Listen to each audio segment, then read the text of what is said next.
सिद्धाणं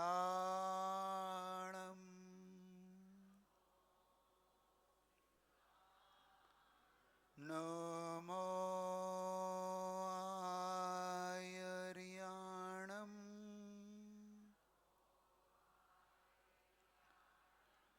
नमो वज्रायाणं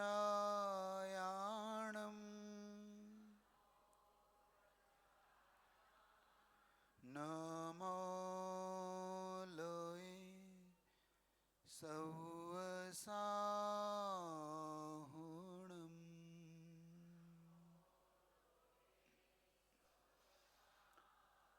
ऐसो पंचनमो यारो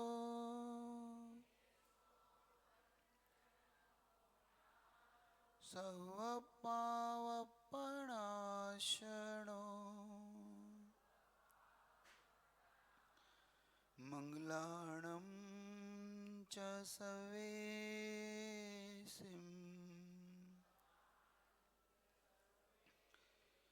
परमं हवै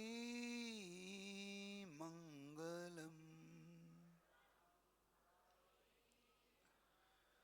परमं हवै मंगलम्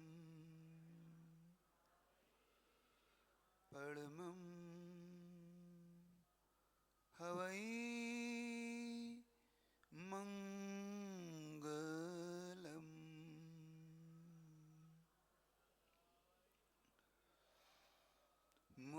मोक्षमार्गस्य नेतारं भेत्तारं कर्मभूभृतां ज्ञातारं विश्वतत्त्वानां वन्दे तद्गुणलब्धये। बोले देवादिदेव अतिशयकारी शुपार्शनाथ भगवान की जय हो। अतिशयकारी चिंतामणि पार्श्वनाथ भगवान की जय हो। सम्यक शिखर सिद्ध से स्वर्णभद्र कूट की जय हो। परम पूज वर्तमान के वर्तमान आचार्य प्रवर गुरुवर विद्यासागर जी महाराज की जय हो। विद्या शिरोमणि आचार्य प्रवर समय सागर जी महाराज की जय हो। जल ब्रह्मज विशाल सागर महामुनि राज की समस्त आचार्य संघ की। भगवान निर्वाण चले गए। भगवान का निर्वाण जाना, भगवान हम सबके बीच में से अपनी आत्म साधना का फल स्वरूप उन्होंने जो कुछ पाया वो उनकी अपनी साधना का प्रतिफल था। जो कुछ उन्होंने सहा ये उनकी साधना की चरम सीमा थी। उनकी आत्म ज्ञान, उनका भेद विज्ञान इतना गहरा था कि उन्होंने हर उपसर्ग को सहते सहते 10 भाव निकाले, लेकिन कभी अपने शत्रु के प्रति बुरा भाव नहीं किया। ये उनकी महानता थी। वो महान थे ही इतने, उन्हें आज तक उपसर्गों में ही जिया ऐसा लगता है मुझे। भगवान का उपसर्ग शायद इस पंचम काल में भी बहुत सहना पड़ता है उनको, है ना। उस चैतन्य अवस्था में तो चाह ही सहा उन्होंने, लेकिन मुझे लगता है कि उन्होंने मुक्ति जाने के बाद भी शायद उपसर्ग से अभी तक मुक्ति नहीं पा पाए, है ना। चाहे वो मोक्ष चले गए, लेकिन उनके जिनबिंब आज तक उपसर्ग सहते रहे और हम मुख बन के देखते रहे, है ना। हम लोगों ने क्या किया, भगवान के उपसर्गों को क्या मान लिया। हाँ, भगवान कह गए ना, ये लाइन कूर कुरान रतों पर क्षोभना मुझको आवे, है ना। इस लाइन को हमने शायद विधेय बना लिया, लेकिन पूज्यवर शांति सागर जी महाराज कि एक बात मुझे बड़ी गजब की छू गई। दक्षिण भारत वालों को ये बात कितनी ज्ञात है मुझे नहीं पता। पुजवर के साथ दो प्रसंग हुए। एक प्रसंग हुआ जब पुजवर को उपसर्ग झेलना पड़ा, जब उनके ऊपर बहुत से लोगों ने हथियार लेकर उनको मारने का ऐसा क्रूर परिणाम करके एक नगर के अंदर जब ऐसा वातावरण बनने लगा, ना जाने पुजवर का कौन सा दिव्य ज्ञान था, निमित्त ज्ञानी थे पुजवर। पुजवर शांति सागर जी महाराज ने उस दिन अपने पूरे संघ को कहा कि आज कोई बाहर कोई भी ध्यान नहीं करना, सामायिक नहीं करना, सब अंदर करना। और 1 घंटे बाद जो घटा वो सबको पता है कि वहां पे बहुत से लोग तलवार हथियार डंडे लेकर पूरी घेर कर बहुत सारा हल्ला शोर मचाया। संयोग से वहां श्रावकों ने दरवाजा इत्यादि बंद करके पूरे संघ की रक्षा की। और हुआ कि जब उस व्यक्ति की रिपोर्ट हुई तो पुजवर ने कहा कि नहीं, इन्हें छोड़ दो। क्यों छोड़ दो? पुलिस ने पूछा इन्होंने अपराध किया है, तो उन्होंने कहा नहीं छोड़ दो, नहीं तो मुझे अनशन करना, क्योंकि वो कभी भी किसी के पीछे किसी के प्रति भी बुरा भाव नहीं करते थे। और उन्होंने तुरंत छुड़वा दिया। एक प्रसंग।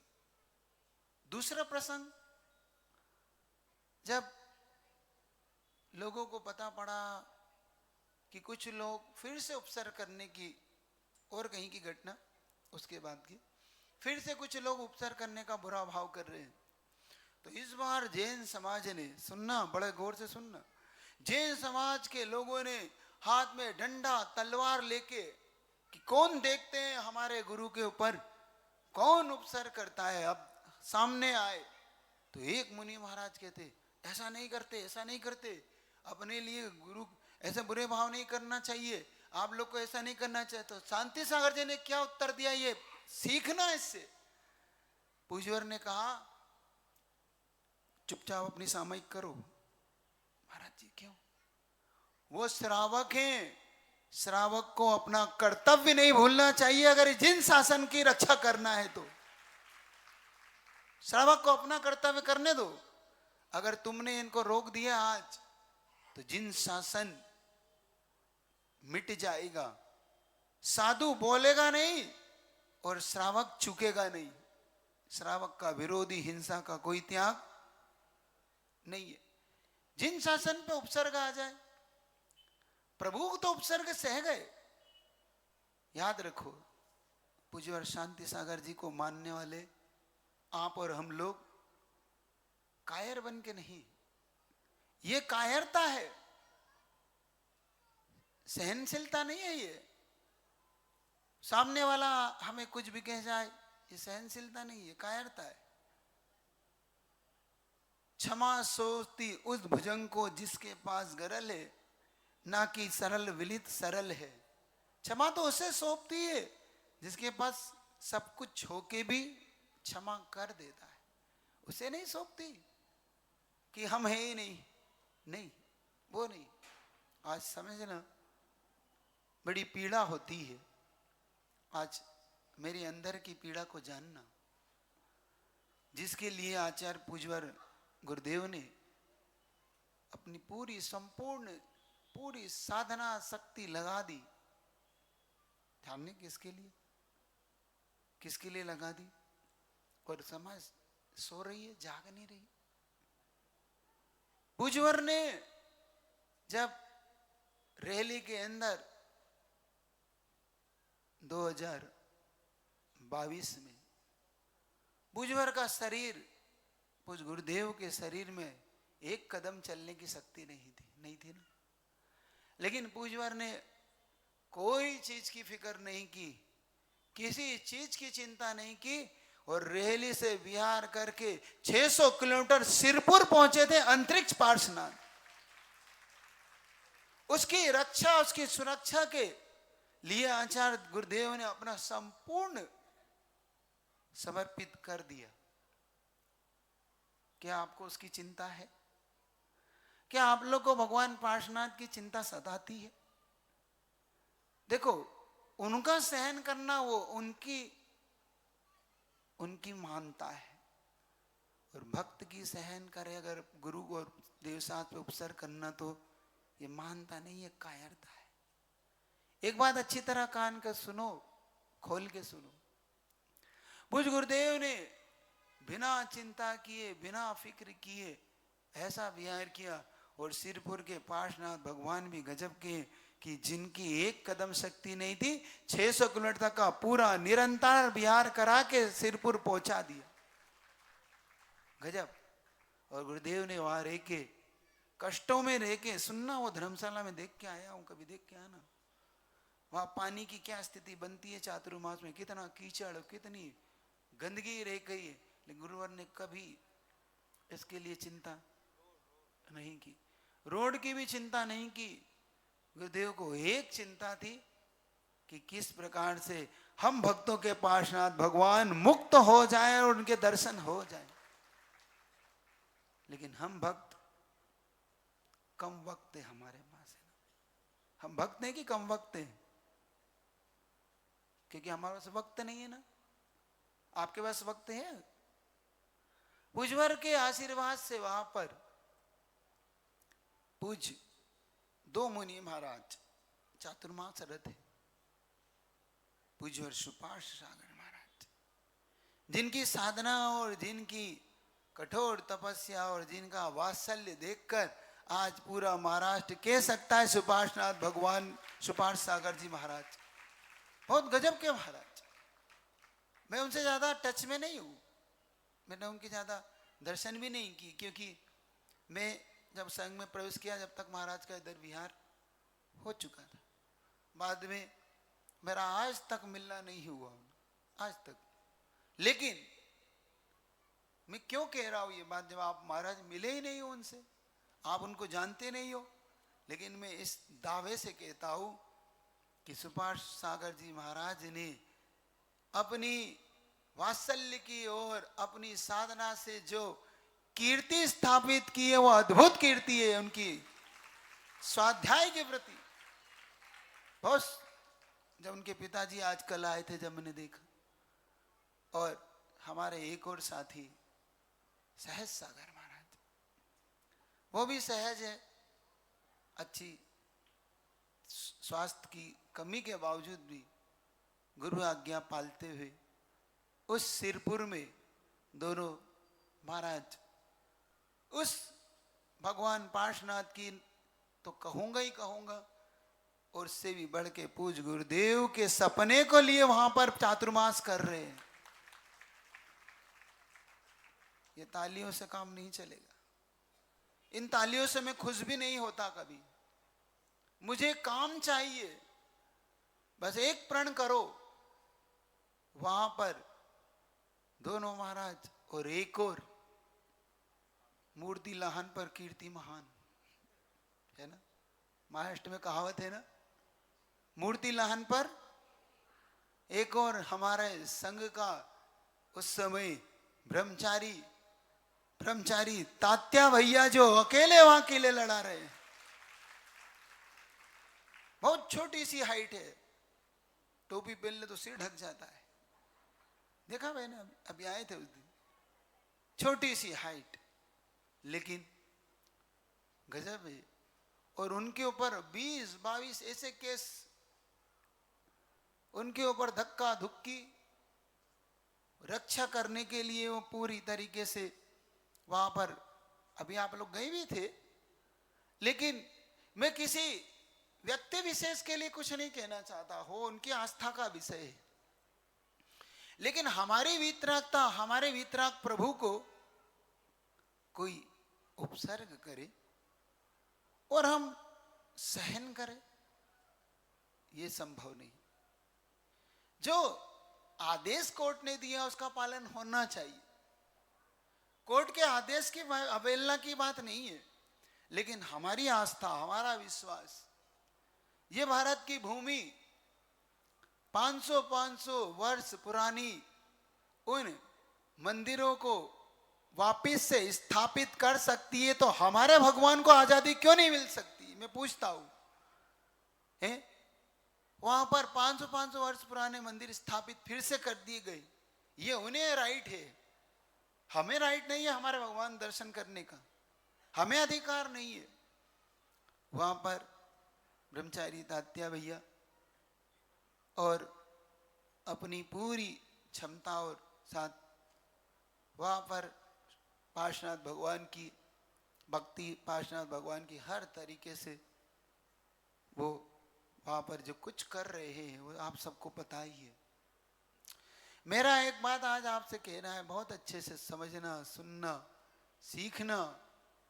इतना सा करो कि जब भी तुम कोई तीर्थ यात्रा का उधर मन बनाओ तो सिरपुर की यात्रा अवश्य करना। इस चातुर्मास के दौरान कहीं वहां जाओ, वहां मुनि महाराज की भक्ति करने जाओ, कोई बात नहीं। यहाँ पे हमें नवदा भक्ति कम भी होगी तो हम कर लेंगे 4 महाराज, लेकिन उन 2 महाराज के लिए आप लोग मन बनाओ। महाराष्ट्र के लोगों और विशेष तौर से इस बेल्ट के लोग, आपके घर का स्वयं साधक है, वही तो कह रहा हूं, आपके साधक, हाँ आपके साधक वहां पर साधना कर रहे हैं और हम यहां बैठे हैं। मेरा बहुत कहना है, जब कुछ गुरुदेव ने इतने कष्टों में, इतनी तकलीफों में सिरपुर के लिए अपना सब कुछ समर्पित किया हो, तो गुरुदेव अचानक अपने बीच में यूं कहूं दुर्घटना वो घट गई।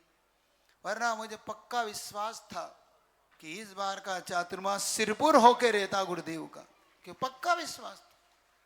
वो रिटर्न थे, लेकिन शायद अपन सबका पुण्य कमजोर था कि हम पूज्य गुरुदेव के इस सपने को आगे गति दे पाएंगे। पूज्य गुरुदेव ने जो वहां पर भद्र सर्वतो भद्र जिनालय की भावना भाई है 25 एकड़ जमीन पर जो 100-150 कमरों की धर्मशाला तैयार हो गई। तुम्हें अगर एक असली बात बताओ ना तो तुम हिल जाओगे। जब मैं सिरपुर पहुंचा तो जो विपक्ष को जो नहीं करना चाहिए उसे देखकर मैं बहुत अंदर से पीड़ित हुआ। तुम्हारे जब दिगंबर समाज के लोग वहां पहुंचे और उस समय जगह नहीं थी, सुनना, थोड़ी सी अपने लोगों के प्रति और अपने जिन शासन के प्रति और वीतरागता के प्रति थोड़ा समर्पण भाव जगाओ। मैं वहां पे पहुंचा, गुरुदेव आए, और गुरुदेव आए तो भीड़ तो आना बिल्कुल सरल, और वहां पर लोग दर्शन करने आने लगे, लेकिन रहने की व्यवस्था थी नहीं। गांव का मामला, वहां पर लोग जब उनके वहां जाकर, क्योंकि उनके 400 कमरों की धर्मशाला खाली पड़ी, लेकिन उनके अंदर वो भाव, क्योंकि उनके अंदर विपक्ष का भाव, ये जब गए कि भाई हमें धर्मशाला दे दो, तो उन्होंने क्या जवाब दिया मालूम? उन्होंने कहा आपके गुरु आए ना, वही उनसे मांगो ना आप जगह, यहाँ क्यों आए हो? पहला जवाब सुनना। फिर तुम्हारे श्रावकों ने, महिलाओं ने जब जाके कहा कि हमारे छोटे बच्चे आज रात में परेशान हो जाएंगे, तो कहते देखो 4थी मंजिल पे कमरा मिलेगा, नीचे नहीं है, जबकि सारे कमरे खाली पड़े। अब उन्हें क्या करता, मरता क्या ना करता, उनका ठीक है साहब 4थी मंजिल पे दे दो। 4थी मंजिल पे देखो वहां पानी की स्थिति देखना, पानी की स्थिति उन्होंने कहा कि 9 बजे दिन में पहले आपको खाली करना पड़ेगा, नहीं तो हम 2 गुना 3 गुना आपसे वो लेंगे चार्जेस। और उसके बाद 4 मंजिल पे पानी 7 बजे 8 बजे 9 बजे और 9 साढ़े 9 बजे ऊपर आएगा पानी। उन्होंने इस तरीके के वातावरण को निर्मित किया वहां। मुझे आके जब लोगों ने बताया कि महाराज क्या करें कैसे करें, मुझे इतनी पीड़ा होती थी उस समय कि इनके लिए मैं क्या कर गुजरूं। लेकिन जब आपके हाथ में कुछ नहीं होता तो सहन करना ही आपके हाथ में होता है। लेकिन हम तो सहन करेंगे, आपको ये सहन नहीं होना चाहिए। और आपको वहां पे इस प्रकार की चीजें निर्मित करना चाहिए कि हर व्यक्ति वहां जाके रहे और आराम से वहां पे साधना कर सके।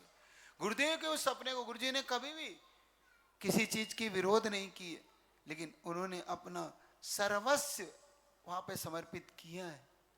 सुन रहे हो आप लोग?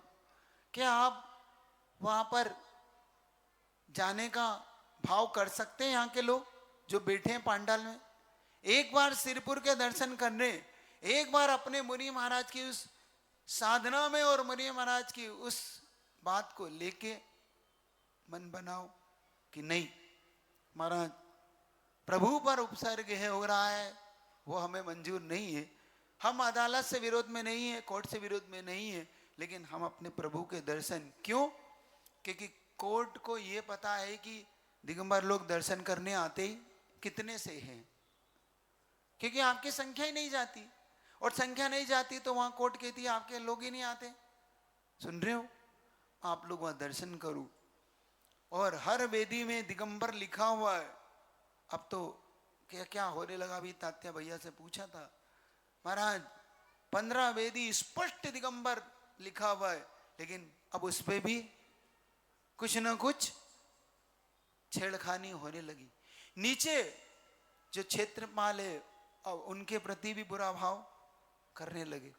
और एक और पार्श्वनाथ भगवान वहां पर है, अच्छी तरह से समझो। आज भगवान पार्श्वनाथ का दिन है, मुकुट सप्तमी का दिन है। एक आह्वान स्वीकार करो। किसी से मेरा द्वेष नहीं है, पहले मैं कह चुका हूं, मेरा किसी से राग द्वेष का अभाव नहीं है, उस पक्ष से भी मेरा राग द्वेष नहीं है, लेकिन इतनी बात तो है कि अपने प्रभु के प्रति तो समर्पण अपना होना ही चाहिए। तो एक चीज की तो मैं बात कहना ही चाहता था कि तात्या भैया वहां पर पूज्य सुपार सागर जी महाराज, पूज्य सहज सागर महाराज, ये लोग अपनी पूरी साधना के साथ बिल्कुल शांतमय वातावरण में रह रहे हैं। लेकिन हमारा कर्तव्य क्या है? क्या हमारा कोई कर्तव्य नहीं? अच्छा, आपको कितने लोग को लगता है कि आपका कर्तव्य है उसके प्रति? जरा हाथ खड़े कर दिखाना कि आप सबका कर्तव्य है। कुछ कर्तव्य क्या समर्पित कर सकते हो आप वहां पे? क्या समय का दान दे सकते हो? कुछ पैसा नहीं चाहिए, लेकिन वहां जाके समय, और जो त्यागी व्रती लोग हैं वहां जाके 8 दान 9 दान भक्ति करे, वहां जाए, 5-5 दिन का शेड्यूल बनाओ। हर गांव वाले यहाँ छोटे छोटे जो गांव है वो बनाओ शेड्यूल कि 5 दिन के लिए हम वहां जाएंगे, 5 दिन के लिए हम वहां जाएंगे। लिखाओ तात्या भैया को यहाँ से नाम कि भैया हम आ रहे हैं वहां पे, चिंता मत करो। क्योंकि जब तक गुरुदेव का आशीर्वाद है, जब तक गुरुदेव का सपना है, हम सबका सपना है, वो गुरुदेव का नहीं है, हम सबकी, हम सब उसके प्रति समर्पित हैं। तो उसके लिए वहां जाओ, बहुत बड़ा काम आपको करना है। अभी बहुत कुछ होना बाकी है। भगवान ने तो अपना सब कुछ समर्पित कर ही दिया। प्रभु ने तो केवल ज्ञान प्राप्त के आज मोक्ष पा ही लिया, लेकिन प्रभुवर कहीं हम पीछे ना रह जाएं। कहीं ऐसा ना हो कि हम सम्यक दृष्टि सम्यक दर्शन के चक्कर, ये सम्यक दर्शन का लक्षण नहीं है, ये निष्क्रिय सम्यक दर्शन है। पूज्य गुरुदेव सक्रिय सम्यक दर्शन को महत्व देते थे। पुस्तकों में सम्यक दर्शन मत ढूंढो, ये पुस्तकों सम्यक दर्शन से सम्यक दृष्टि नहीं बनता जीव, सक्रिय सम्यक दर्शन से सम्यक दृष्टि बनता है यह जीव। याद रखो, ये भगवान का और जिन शासन है। इस जिन शासन के लिए स्वयं अकलंक निकलंक की कहानी पढ़िए। निकलंक देव ने इस जिन शासन के लिए अपने गर्दन समर्पित करी थी। ये वो जिन शासन है जिसके लिए गुरुओं ने अपना सब कुछ समर्पित किया है। ये वो जिन शासन है जिसके लिए स्वयं यति विश्वाचार्य महाराज ने अपना देह समर्पित की थी। ये वो जिन शासन है जिसको भील का भी उद्धार हो जाता है, धीवर का भी उद्धार होता है। इस जिन शासन के लिए क्या क्या समर्पित नहीं हुआ, इतिहास पढ़िए। अति मब्बे गुण मब्बे की कथा पढ़ लीजिए, ये तो आपके दक्षिण भारत की। तो आज उन सबको याद करता हुआ एक आह्वान आपसे कर रहा हूं कि आप सब भगवान पार्श्वनाथ के भक्त हो, तो इसका प्रमाण अब देने का आपको समय आया है। आप लोग उस स्थान के दर्शन पूजन करके उस स्थान को सुरक्षित करने की पूरी योजना बनाइए। तात्या ब्रह्मचारी तात्या भैया वहाँ पर और भी ब्रह्मचारी लोग हैं, और भी ब्रह्मचारी बहनें हैं जो वहाँ पर हथकरघा इत्यादि की सेवा करके गुरुदेव के सपने को आगे ले जा रही है। इस बात के साथ और एक बात